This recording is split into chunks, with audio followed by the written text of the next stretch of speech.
안녕하세요. 오토 CNCTV입니다. 오늘은 아스파이어를 이용해서 2.5D 부조 가공을 하는 방법을 좀 설명을 드리려고 합니다. 화면에서 일단은 실행을 하면서 말로 설명을 좀 드릴게요. 한번 시작해 보겠습니다. 일단 아스파이어를 실행을 하시면 화면처럼 이런 화면이 뜨는데, 여기서 지금 새로운 파일 생성 이 부분을 눌러서 내가 가공하고자 하는 가공물의 크기를 여기다 입력을 해주면 되는데요. 업무 설정 맨 좌측 맨 위에 보면 업무 설정이라고 써 있고, 작업 크기가 x, y가 돼 있는데, 제가 하려고 하는 작업 크기는 x축 좌회수가 360mm고요. 그리고 세로가 160mm 정도, 두께는 뭐 대략 한 30t 정도. 그리고 저는 가공물이 항상 정중앙에서 스타트를 하기 때문에 원점은 중앙으로 놓고요. 단위는 밀리미터. 그리고 가장 빠름 놓고, 이거는 뭐 지금 3D로 놓고 볼 때 색깔인데 뭐 크게 영향을 안 주니까 그냥 놔두고, 그리고 확인을 누르겠습니다. 그러면 이렇게 좌회수로 긴 가로가 긴 이런 모양이 뜨는데, 저는 이렇게 가공을 할 거거든요. 오늘은 동물, 그러니까 애니멀이죠. 그 애니멀을 3개를 한꺼번에 놓고 가공하는 방법을 좀 해보려고 하는데, 저는 일단은 아스파이어의 클립아트라는 3D, 2D 파일 이렇게 라이브러리가 있어요. 그래서 여기서 애니멀 쪽에 이렇게 한번 보면, 제가 뭘 할까 이렇게 한번 보면은, 일단은 용 한 마리 괜찮네요. 그리고 쭉 보면 여기 보니까 사슴도 하나 있네요. 이렇게. 그리고 여기 또 용이 하나 있네요. 이렇게 해서 3개를 놓고 할 건데, 이제 크기가 지금 보시면은, 지금 제가 가공하려고 하는 베이스보다 사슴은 좀 크고요. 이쪽 우측에 있는 용도 커서 좀 크기를 맞춰줘야 돼요. 뭐 정확하게 맞출 수는 없지만 대략적으로 비슷하게 맞춰줘야 되기 때문에 이렇게 해서 좀 크기를 줄입니다. 크기를 줄일 때는 더블 클릭을 하게 되면 이렇게 빈 네모칸이 나오고, 여기서 보면 이렇게 화살표 갖다 대면 이렇게 대각선이나, 요거 모르는 분이 있을 수도 있어가지고 제가 설명을 드리는 거예요. 이렇게 해서 하고, 대략적으로 좀 크기를 맞춰 볼게요. 제가 이렇게 해서 맞추고, 그리고 이제 크기가 대략적으로 맞으면, 이제 이거를 제가 가공하려고는 가공물의 정중앙에다 놓을 경우에는 좌측에 보면, 중간에 보면 이렇게 흰색으로 좌우가 표시되어 있는 거 있어요. 선택 대상 정렬이라고 써 있는데, 요거 누른 다음에 맨 위에 보면은 사방향으로 화살표 표시되는 걸 누르면, 여기 지금 그리려고 하는 그런 그림들이 다 정중앙으로 이렇게 딱 모여요. 지금 간격이 똑같이 이렇게 모여 있고요. 제가 한번 3D 뷰로 한번 봐볼게요. 3D 뷰를 보면 이런 모양이 되거든요. 자, 제가 오늘 가공할 가공물이 지금 보면 익룡, 사슴, 그 다음에 오른쪽에 용입니다. 자, 그러면 지금 이 가공물들이, 제가 아까 처음에 여기 보시면 소재 두께를 30mm라고 했는데, 30mm보다 두꺼운지 얇은지 모르잖아요. 그래서 그걸 확인하기 위해서 여기 보면 맨 밑에, 좌측 맨 밑에 보면 그리기 말고 옆에 보면 모델링을 보면, 이렇게 영문이 아니어도 이 모델링 이름들이 이렇게 돼 있어요. 한번 클릭을 해볼게요. 첫 번째 거. 첫 번째 클릭하니까 익룡이 표시되고요. 두 번째 거는 가운데 사슴. 세 번째 거는 오른쪽 용이 표시되어 있거든요. 자, 그러면 지금 익룡을 한번 더블 클릭해 볼게요. 자, 여기 보면 형상 높이라고 나오거든요. 형상 높이가 지금 5.395. 근데 저는 형상 높이를 한 7mm 정도로 맞추고 싶어요. 그럼 이렇게 맞추고 그냥 닫기 누르시면 돼요. 그 다음에 가운데 사슴, 이거는 뭐 한 7.7mm니까 뭐 제가 생각했던 거 맞네요.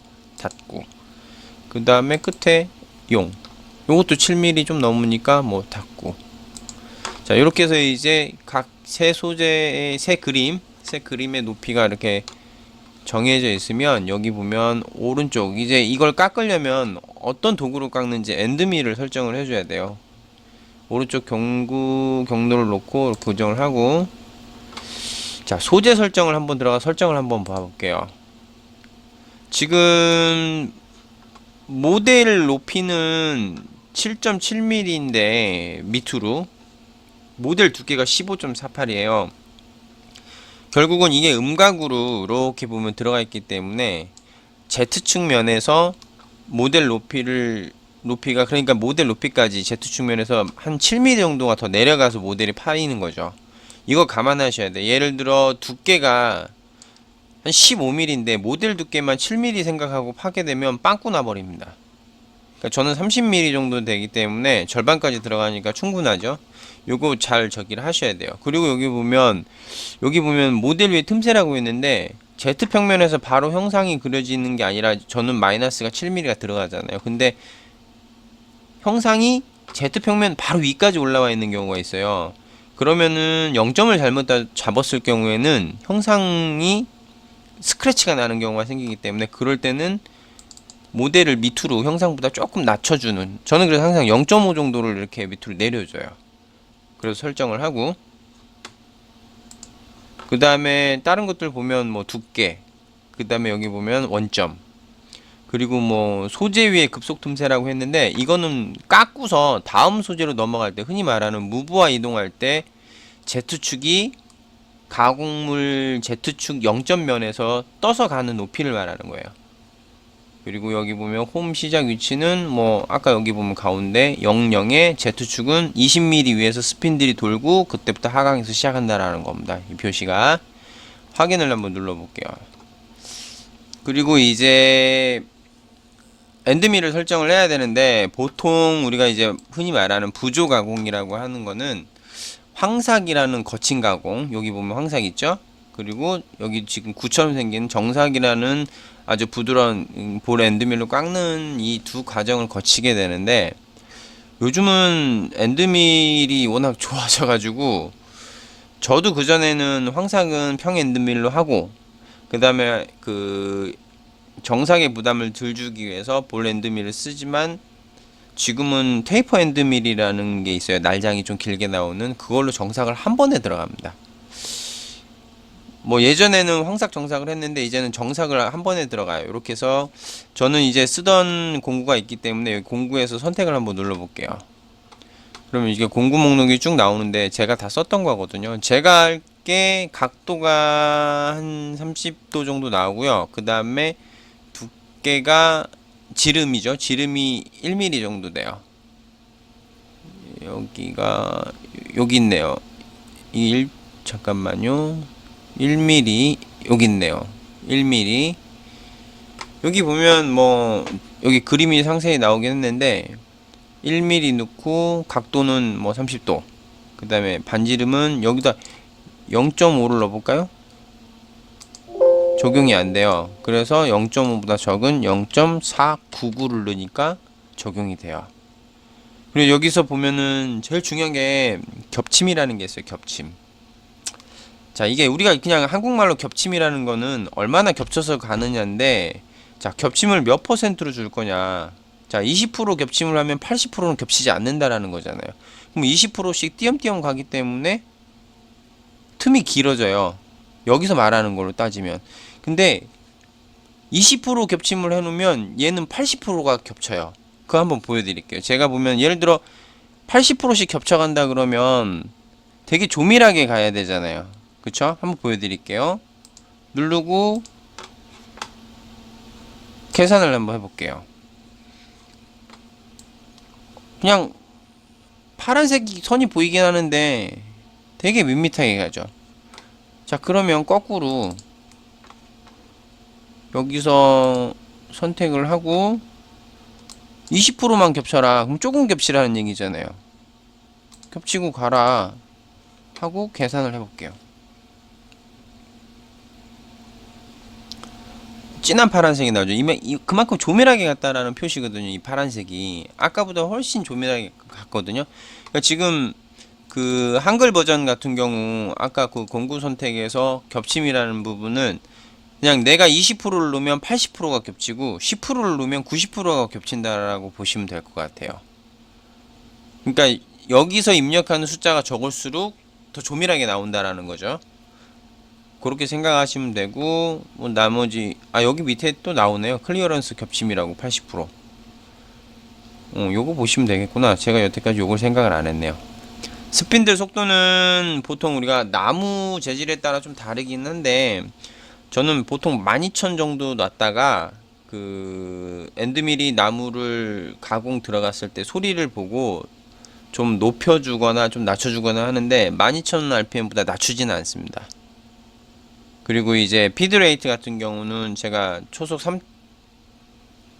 3000mm라고 했는데 이것도 마하라는 프로그램에서 제가 임의대로 설정을 해요. 이렇게 보면은 좀 하드우드도 있고 소프트우드도 있겠지만 뭐 나무 수종에 따라서 얼마나 잘 들어가는지 보고 이렇게 하거든요. 그리고 플랜지율 같은 경우는 제가 100으로 놓은 적도 있고 1000으로 놓은 적도 있는데 가공물에 큰 영향을 주는 부분은 아닌 것 같아요. 이거 정확하게 무슨 뜻인지 모르겠는데 이 플랜지율은 그래서 1000으로 놓을 때도 있고 100을 놓을 때도 있는데 가공물의 결과가 달라지는 건 아닌 것 같아요.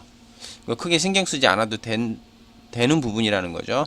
자, 나머지 다 설정을 했으면 적용을 누르고 확인을 누를게요. 그런 다음에 지금 보면 여기 보면 가공 전략이라고 나오는데 지그재그는 뭐냐면 밑에서 한 줄 한 줄 한 줄씩 타고 올라가는 거예요.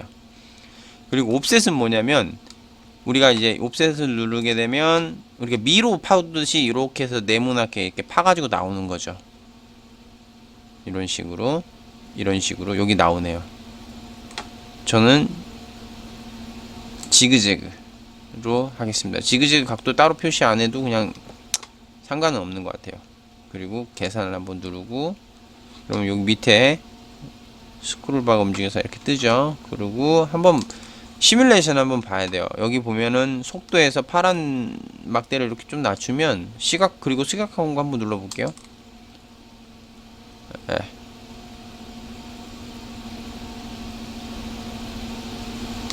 조금 빨리 가게 되면 이렇게 움직이죠. 예. 여기 나왔네요. 이게 지금 이제 가공을 들어가게 되면 나올 형상입니다. 이렇게 나온다라는 거죠. 자, 요게 다 됐으면 클릭을 하고 닫기를 누르고 여기 플로피 디스크 저장을 할 겁니다. 그리고 여기 보면 포스트 프로세서 여기서 보면 저는 마하를 이용할 거거든요. 마하 2나 3 여기 뭐 ATC도 있고 그러는데 마하 그냥 일반 3축 같은 XYZ 3축은 요거 ARCS 그 다음에 단위는 밀리미터 인치도 있어요. 밀리미터로 하고 파일 공구 경로 저장해서 여기다가 저장을 하고 누르면 됩니다. 자, 그러면 가공을 한번 들어가 보도록 하겠습니다.